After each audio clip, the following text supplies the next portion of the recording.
Eh bien, bonsoir à tous les amis, supporters, supportrices parisiens, parisiennes, supporters, supportrices d'autres clubs, amoureux, amoureuses du football, bienvenue à vous.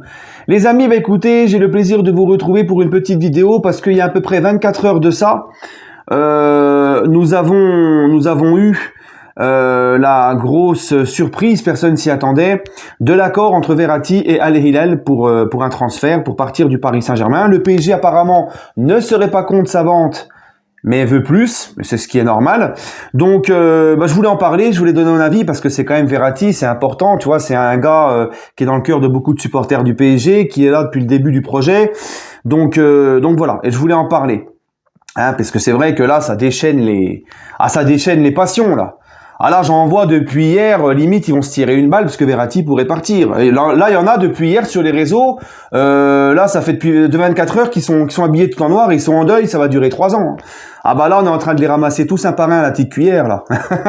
Enfin, bref. Non, bah moi, écoutez les amis, moi le transfert de Verratti, moi je suis pour. Je suis pour, mais à 2 conditions. Hein, je précise dès le début de la vidéo parce que je vois déjà les commentaires, tout ça. 2 conditions. C'est déjà plus que ce que le prix proposé par Al Hilal, parce que 30 millions, on n'est pas des pigeons. Hein, 30 millions, Al Hilal, ils ont du fric, hein, ils sont gavés là-bas. Ils ont dépensé 45 millions d'euros sur Malcolm, un Malcolm qu'on a complètement oublié. Malcolm, moi, tu me parles de Malcolm, je pense à la série, moi, tu vois. Donc ils ont dépensé 45 millions d'euros sur Malcolm et je crois ils ont si je dis pas de bêtises, ils ont aussi dépensé, enfin Ruben Neves, je sais plus dans quel club, je sais pas si c'est à Al Hilal ou ailleurs, mais Ruben Neves il a quand même coûté 50 millions d'euros. Donc Verratti 30 millions, faut quand même pas pousser. C'est au minimum et je suis gentil, hein. Minimum le double et je suis gentil. D'accord? Donc c'est normal que le PSG... Donc moi, la première condition pour le vendre, c'est déjà un bien meilleur prix que celui proposé. Maintenant, les gars, la deuxième condition, pour que moi, je n'ai rien contre un départ de Verratti, c'est d'aller chercher du lourd au milieu de terrain. De toute façon, avec ou sans Verratti, pour moi, il faut aller recruter du lourd au milieu. Voilà. Donc encore plus si tu le vends. Parce que si on m'explique que le PSG vend Verratti, mais qu'ils n'ont pas un gros milieu de terrain qui arrive, là par contre c'est compliqué, je ne comprendrai pas. Et encore pire, sachant que tu viens de prêter Xavi Simons, tu vois. Donc moi c'est mes 2 conditions. Si moi on m'explique que demain que Verratti plie bagage en Arabie Saoudite, que c'est Barella qui arrive ou Bernardo Silva, mais je l'emmène moi-même, moi.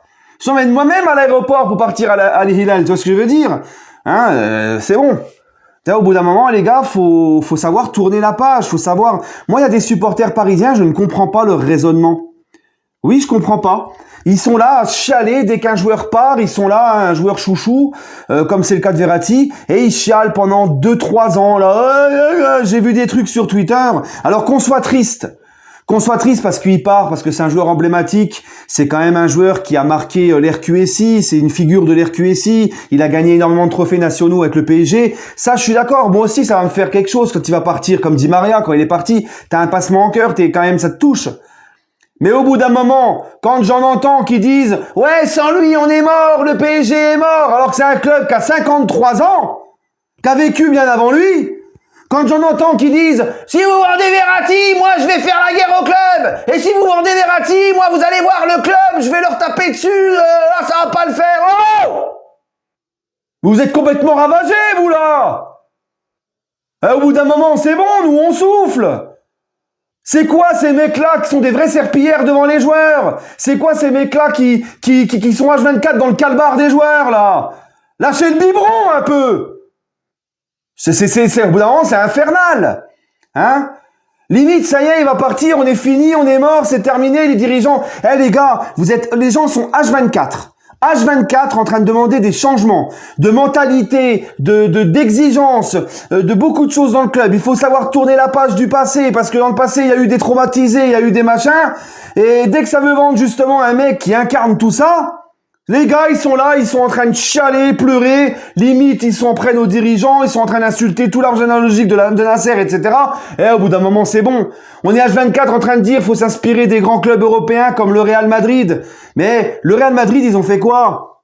Le Real Madrid, ils sont séparés de légendes comme Casillas et Raoul, qui avaient tout fait gagner au Real, qui avaient tout, absolument tout gagné avec le Real. Plus récemment, Cristiano, Ramos et Benzema. qui eux aussi ont tout fait gagner au Real, qui ont tout gagné avec le Real, bah le Real a tourné la page, mais sans trembler du fiac, sans trembler, sans sourciller, les gars. Hein?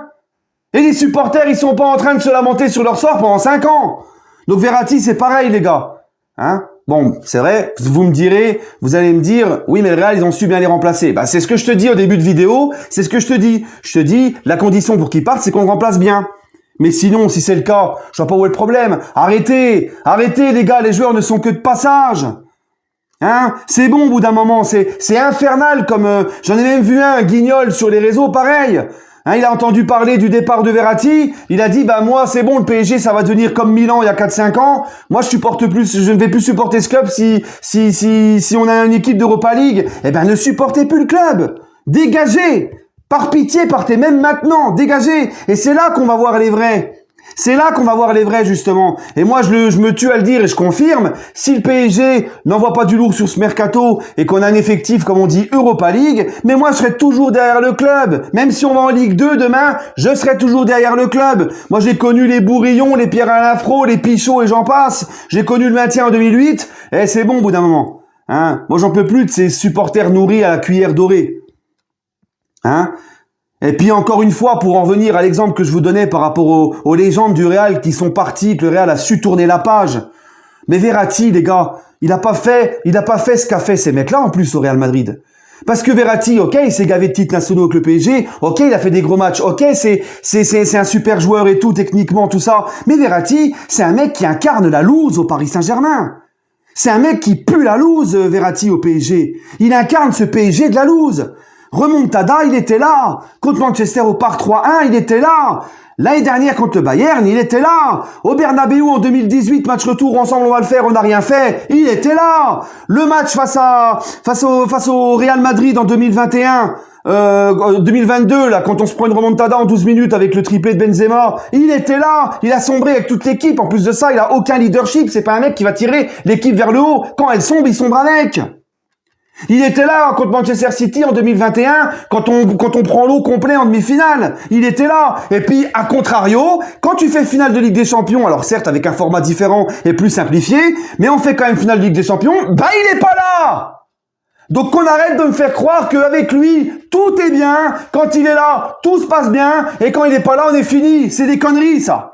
C'est des conneries. Donc oui, moi je le dis, je le répète, si Al Hilal propose plus au Paris Saint-Germain, propose une très belle enveloppe et que le PSG a un gros joueur au milieu de terrain pour remplacer Verratti, je l'amène moi-même à l'aéroport. Et en plus, on parle d'un mec qui a 30 balais. On parle d'un mec qui a une hygiène de vie très moyenne. On parle d'un mec, les gars, qui depuis 10 ans est dans son petit confort au Paris Saint-Germain. On parle d'un mec qui est pas stable, pas fiable physiquement. Donc au bout d'un moment, c'est bon. C'est bon. Vous êtes les premiers à demander des changements. Vous êtes les premiers à dire faut un changement de mentalité, il faut plus de professionnalisme, il faut changer certaines choses. Et dès que ça veut vraiment enlever certains qui incarnent ce PSG-là qu'on ne veut plus, vous pleurez, vous chialez.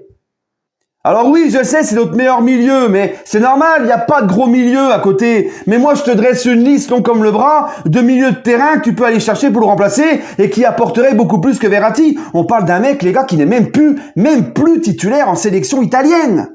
Et on l'a, sur les réseaux, quand on parle de lui, là, depuis hier, j'ai l'impression que c'est Xavi Prime, le bordel. Au bout d'un moment, c'est bon. Hein?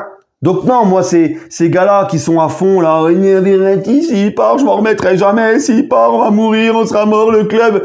Ah, mais franchement, mais qu'est-ce que c'est ridicule, mais qu'est-ce que ça fait pitié. Mais tu m'étonnes que des fois, on passe pour des footix, tous les supporters du PSG, aux yeux de tous. Hein? C'est incroyable. Moi aussi, ça va me peiner, bien sûr. C'est un joueur qu'on apprécie tous. C'est un joueur qui a marqué son époque. J'en transpire de toutes vos conneries, là. Mais les gars, au bout d'un moment, voilà. C'est la vie d'un club, faut tourner la page. Hein, en plus, on parle d'un mec quand même, ça fait 11 ans, il est là. Il est arrivé à 19, il a 30 ans. Un mec qui ne progresse plus depuis longtemps et puis même là qui régresse complet. Hein, vous allez pas me dire le contraire. Et puis ça va pas aller en s'arrangeant avec l'âge. Donc oui, moi je comprends le club de vouloir tourner la page si Al Hilal fait une bonne offre. Par contre, tout ce que je demande au club, encore une fois, je précise bien, tout ce que je demande au club, c'est que derrière aussi, il va falloir recruter du lourd au milieu. Voilà. Hein? Bref, allez les amis, donnez-moi votre avis en commentaire. J'espère que j'ai été clair. Prenez soin de vous et allez Paris.